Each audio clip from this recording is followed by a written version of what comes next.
There's a saying that gets passed around in the infantry, usually late at night, usually after someone's had too much to drink or seen too much to sleep. The dead don't stay where you leave them. I always thought it was just gallows humor, the kind of dark joke you make to cope with the things you've witnessed. But after what I'm about to tell you, I'm not so sure it's a joke anymore. November 2004. Fallujah, Iraq, Operation Phantom Fury, the largest urban combat operation since Hue City in Vietnam. Over 13,000 American and coalition forces pushed into a city that had become a fortress for insurgent fighters. Block by block, house by house, room by room. What happened in those streets, in those buildings, has been documented in countless books, films, and after-action reports. But there's one house that never made it into any official record.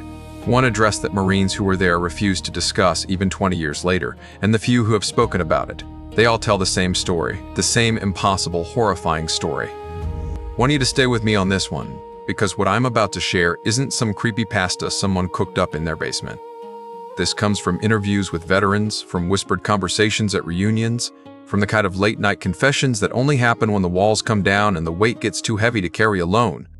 This is the story of what happened inside the House of Horrors. Fallujah in 2004 wasn't just a city. It was a maze designed to kill you. The insurgents had months to prepare. They'd fortified buildings, planted eyes in doorways, tumbled between structures, and turned every corner into a potential ambush site. The Marines knew what they were walking into. They trained for it.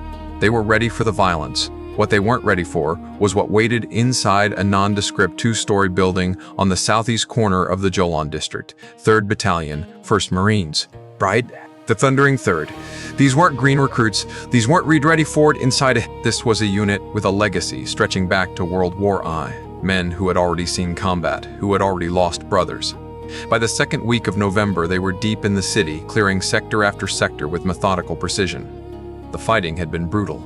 Every house was a question mark. Every doorway could be your last. Corporal Marcus Drifter Delgado was a team leader in Kilo Company. 23 years old, 2 deployments under his belt, the kind of Marine other Marines trusted when things got bad. His fire team consisted of Lance Corporal Tommy Briggs, a kid from Alabama who never stopped talking about his daughter back home, PSC David Chen, quiet, methodical, the best shot in the platoon, and PSC Antonio Reyes, the newest member, only 3 months in country but learning fast.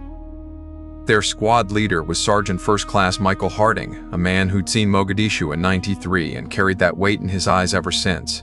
The platoon commander was Lieutenant James Whitmore, West Point class of 2002, smart enough to listen to his encos and humble enough to admit when he didn't know something. On November 12, 2004, these men approached a building that intelligence had flagged as a suspected weapons cache. Nothing special about it. 2 stories, flat roof, blast damage on the eastern wall from an earlier airstrike. The windows were dark, covered with blankets or boards from the inside. Standard fortification, standard threat assessment. What wasn't standard was the smell. Chen noticed it first. He held up a closed fist, stopping the stack at the door. Delgado moved up beside him, and that's when it hit something thick and wrong, seeping out from the gaps in the doorframe. Not the usual smell of combat, not the cordite and copper and dust they'd grown numb to. This was older, sweeter, the kind of decay that settles into your lungs and stays there. Contact? Whitmore asked over the radio, his voice barely a whisper. Negative, Delgado responded. But something's off, requesting permission to proceed with caution. Granted. Clear the structure, report what you find. The door wasn't locked. It swung inward with a push, hinges screaming in the silence. The Marines flowed in, weapons up, flashlights cutting through the darkness. The front room was empty, not empty like abandoned, empty like staged. A single wooden chair sat in the center of the room, facing the door. Nothing, no furniture, no debris, just that chair positioned perfectly, as if waiting for someone to sit down. Briggs muttered something under his breath. A prayer, maybe, or a curse. Hard to tell the difference in moments like that. They cleared the first floor in under 3 minutes. Storage room, a hallway with 3 doors, all closed. The smell got worse with each step, but they couldn't find the source. No bodies, no rotting food, nothing that should have produced that stench. And then Reyes found the basement door. It was behind a hanging rug in the hallway, almost invisible unless you were looking for it. The wood was different from the rest of the house, newer, reinforced, and it was padlocked. From the outside, why would you lock a basement from the outside? Chen asked, and nobody had an answer that made sense. Sergeant Harding made the call. They'd blow the lock, clear the basement, and then move to the second floor. Standard procedure. Follow the training, trust the process. The padlock came off with a single round from Chen's shotgun. The door swung open, and that smell, that impossible, suffocating smell, rolled up from the darkness below like something alive, like it had been waiting. Delgado went first. That was his job. His flashlight beam cut into the black, revealing stone steps descending into what looked like an ancient cellar. The walls down there weren't drywall and plaster like the rest of the house. They were old stone, the kind you'd see in structures centuries older than the building above. His boot hit the bottom step and his light found the first one, a body, skeletal, propped against the far wall in a sitting position, wrists bound with wire, skull tilted back as if frozen mid-scream. The bones were clean, too clean, picked bare. Jesus Christ, Briggs whispered behind him. But that wasn't what made Delgado's blood turn to ice. What made his hands shake, what made every instinct scream at him to run, was the fact that there were more, dozens more, lining the walls, stacked in corners. A mass grave of bones, all positioned the same way, sitting upright, wrists bound, heads thrown back. They weren't insurgents. The fragments of clothing still clinging to some of the remains told a different story. Civilian clothes, women's dresses, small shoes that could only belong to children. "Sir," Delgado's voice cracked. "Sir, we need to get out of here." But Harding was already on the radio, calling it in, trying to explain what they'd found. And while the sergeant was talking, while the Marines were trying to process the horror in front of them, Reyes saw something move in the far corner of the basement. Not a person, not an insurgent, something that shifted in the darkness, something that his flashlight couldn't quite catch. A shape that seemed to absorb light rather than reflect it. "Contact!" Reyes shouted, swinging his rifle toward the corner. But there was nothing there, just bones and shadow and that terrible, terrible smell. They evacuated the basement. Protocol was to mark the location, report the find, and let intelligence handle it. Mass graves weren't uncommon in Saddam's Iraq. The regime had left behind countless sites of atrocity, remnants of purges and repression stretching back decades. But as they moved toward the staircase to clear the second floor, something happened that none of them could explain. The lights went out, not their flashlights. The sunlight, the light streaming through the windows on the first floor. The light that had been filtering in from the street, it simply vanished. As if someone had thrown a switch and turned off the sun. Chen checked his watch, 13:47 hours, middle of the day. But outside those windows, it looked like midnight. "What the hell is happening?" Briggs asked, his voice tight with something that sounded a lot like fear. Lieutenant Whitmore tried his radio. Static. He tried again. More static. Every frequency was dead. And then they heard it. Footsteps. The creak of old floorboards under weight that shouldn't have been there. There were 8 Marines in that house. All of them were standing on the first floor. All of them heard those footsteps. Sergeant Harding made the call. They'd clear the second floor, eliminate any threats, and get the hell out of that building. No more hesitation, no more questions. The staircase was narrow, barely wide enough for one man at a time. Delgado took point again, Reyes on his 6, the rest stacked behind them. Each step groaned under their weight. The darkness at the top of the stairs seemed thicker somehow, more solid. Delgado's flashlight found the hallway. 3 doors, just like the first floor, all closed. The footsteps had stopped. "Marine Corps," Harding called out. "Come out with your hands visible." Silence. They moved to the first door. Chen kicked it in. Empty room, bare mattress on the floor. Arabic writing scrawled across the walls in what looked like rust but smelled like copper. Blood. Old blood. Second door. Briggs took the breach. Another empty room. But this one had something in the corner. A pile of clothes, neatly folded. Children's clothes. Small shoes arranged in a perfect row. And beside them, a single photograph, faded and torn. Reyes picked it up. A family, mother, father, 3 children, smiling. The photograph looked decades old. "This doesn't make sense," Reyes muttered. "This house isn't that old." One more room. The third door was at the end of the hallway, closed. But unlike the others, this one had something drawn on it, a symbol, intricate, geometric, painted in the same rust-brown substance that covered the walls of the first room. Delgado had seen a lot of things in Iraq, but he didn't recognize this. It looked ancient, ritualistic. "Stack up," Harding ordered. The Marines positioned themselves. Chen on the breach. Delgado and Reyes first through the door, Briggs and the others providing cover. Chen kicked. The door didn't budge. He kicked again. Nothing. It was like hitting a concrete wall. "Something's wrong," Chen said, stepping back. And then the screaming started. It came from everywhere and nowhere. A voice, no, voices, multiple, overlapping. The screams of children, of women, of men in agony, rising in pitch, filling the hallway, vibrating through the walls until the Marines could feel it in their bones. Reyes dropped to his knees, hands over his ears. Briggs was shouting something, but his words were swallowed by the cacophony. Delgado saw his team falling apart, saw the fear in their eyes, the same fear he felt clawing at his own chest. And then the door opened. Not from a kick, not from an explosion. It simply swung inward, slowly, silently, as if pulled by an invisible hand. Inside was darkness. Complete. Absolute. Their flashlights, their weapon lights. The beams died 3 feet past the threshold, swallowed by something that wasn't just shadow. It was absence, a void. The screaming stopped. In the silence that followed, Delgado heard breathing, slow, wet, coming from inside that room. "Hello?" The voice made every Marine freeze, because it was a child's voice, clear, innocent, speaking perfect English. "Will you come play with us?"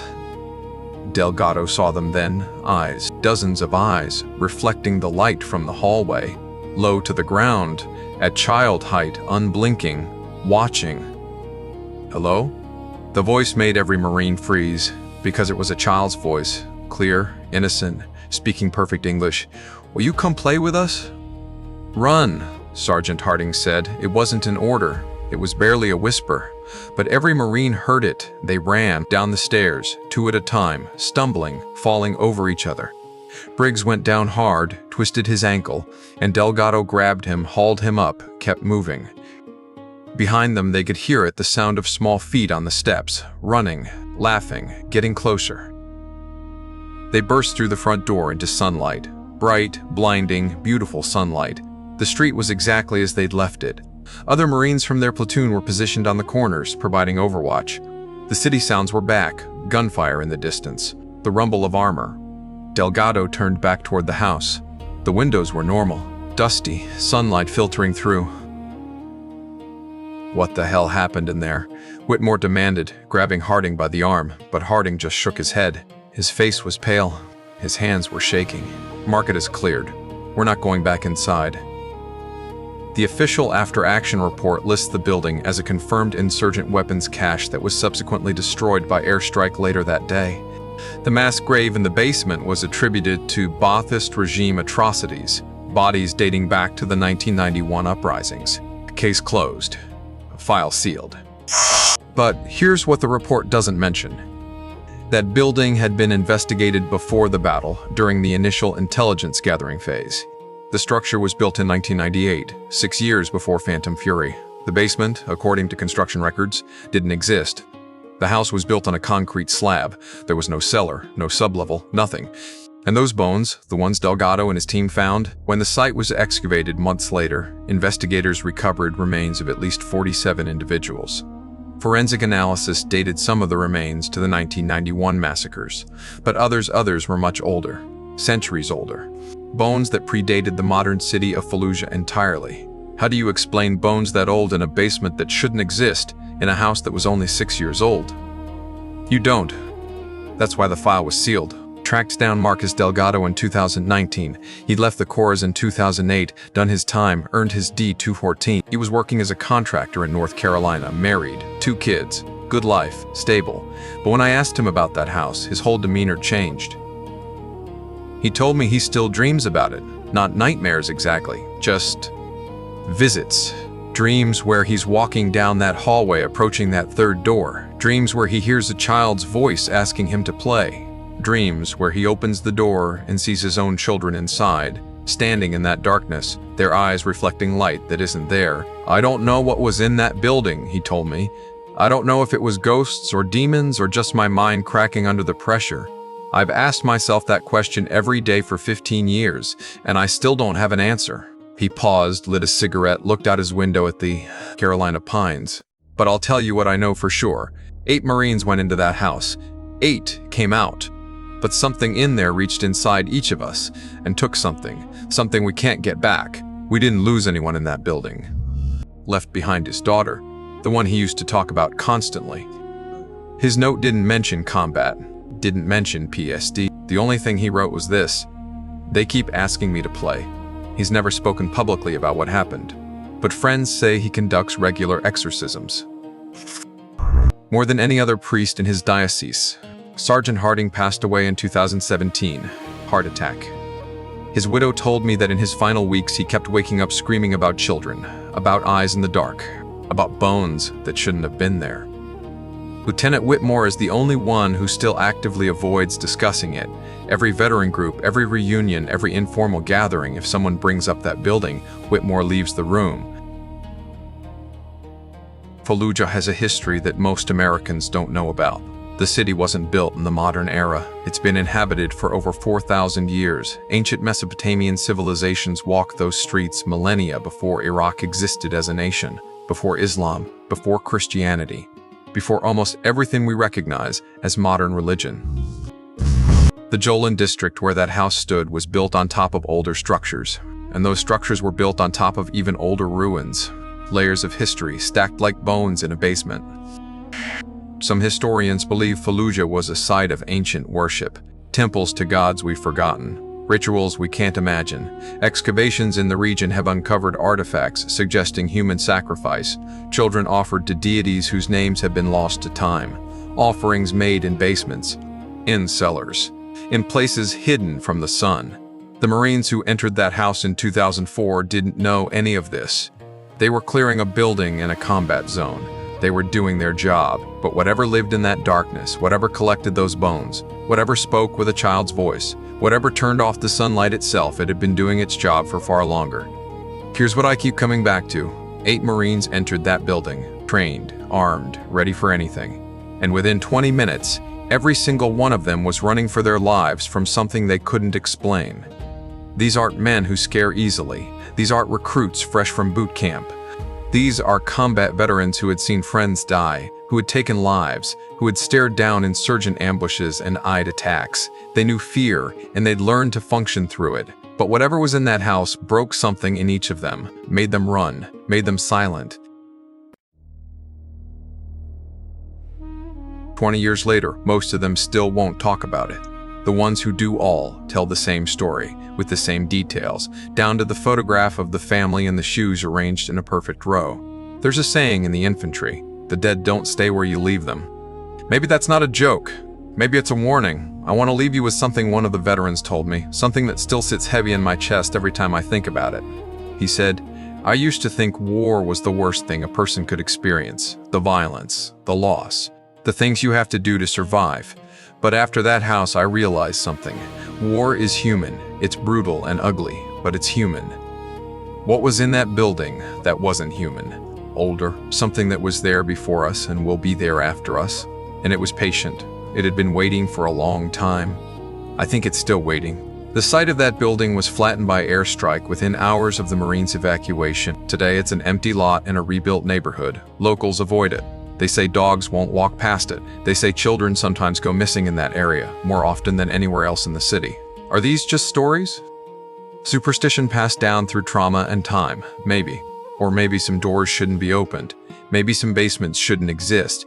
And maybe, just maybe, the things we've forgotten to worship are still out there, still hungry, still asking us to play. So here's my question for you. 8 Marines saw what was in that house. They experienced something that modern science can't explain. They carry it with them every day, and most of them will carry it to their graves. What do you think they encountered? Was it PTSD manifesting in shared hallucination? Was it some kind of psychological warfare the insurgents had prepared? Was it the accumulated trauma of centuries of violence seeping into the present? Or was it something else entirely, something ancient, something that never left? I don't know. I genuinely don't know. And that uncertainty is what keeps me up at night, but I do know this. Not everything in war can be explained by tactics and ammunition counts. Sometimes, in the darkest corners of the most violent places on Earth, we encounter things that remind us how small we really are, how little we understand, how thin the line is between the world we know and the world we've forgotten. The Marines who survived that house, they know something we don't. They've seen something most of us will never see, and they've made a choice, together, to stay silent about it. Maybe there's a reason for that silence. Maybe some stories aren't meant to be told. But this one needed to be. Because somewhere out there in the ruins of ancient cities and the basements of abandoned buildings, something is still waiting, still watching, still asking the same question in a child's voice. Will you come play with us? And if you hear footsteps above you when no one else is home, do yourself a favor. Don't go looking for the source. If you're still watching, I want you to do something for me. Share this story, not for the views, not for the algorithm, but because these veterans deserve to have their experiences acknowledged, even if the world can't explain them. They saw something in Fallujah that changed them forever. The least we can do is listen. Drop a comment below and tell me what you think happened in that house. I read every single one. And if you're a veteran who's experienced something similar, something you've never told anyone, my messages are open. Sometimes the weight gets lighter when you share it. Until next time, stay safe out there, and whatever you do, don't open doors that shouldn't exist.